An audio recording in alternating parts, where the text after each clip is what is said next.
On what subject? Some tiles and antique pottery that he bought in Persia. What was delivered was not what he had purchased. There has been a long, vexatious correspondence on the subject, and that was the last time Monsieur Rager was seen alive. Yes, I suppose so.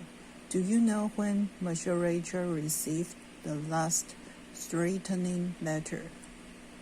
On the morning of the day we left Constantinople. There is one more question I must ask you. Anne McQueen, were you on good terms with your employer? The young man's eyes twinkled suddenly.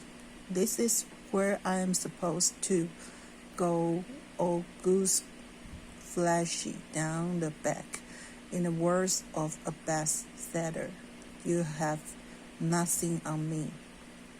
Rachel and I were on perfectly good terms. Perhaps, Monsieur McQueen, you will give me your full name and your address in America. McQueen gave his name, Hector Wheeler McQueen, and an address in New York.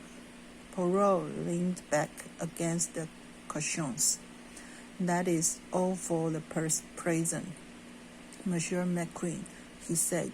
I should be obliged if you would keep the matter of Monsieur Rager's death to yourself for a little time.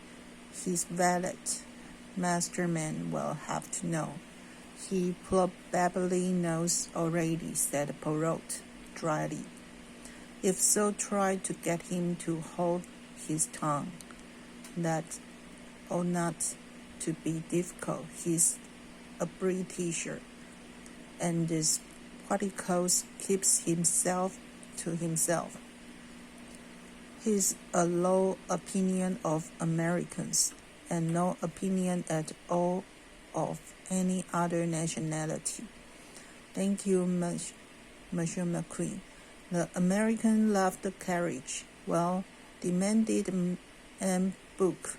You believe what he says, this young man?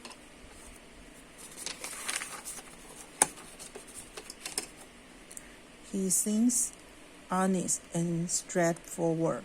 He did not pretend to any affection for his employer, as he probably would have done had he been involved in any way. It is true, Monsieur Rager did not tell him that he had tried to enlist my services and failed, but I do not think that is really a suspicious circumstance. I fancy Monsieur Rager was a gentleman who kept his own counsel on every possible occasion. So you pronounce one person at least innocent of the crime, said Monsieur Book jovially. Poirot cast on him a look of reproach. Me, I suspect everybody till the last minute, he said. All the same, I must admit that I cannot see this sober, long-headed McQueen losing his head and stabbing his victim 12 or 14 times. It is not in accord with his physical psychology, not at all. No, said Monsieur Book softly. That is the act of a man driven almost crazy with a frenzied hate. It suggests more the Latin temperament, or else it suggests, as our friend, the chef de train insisted, a woman.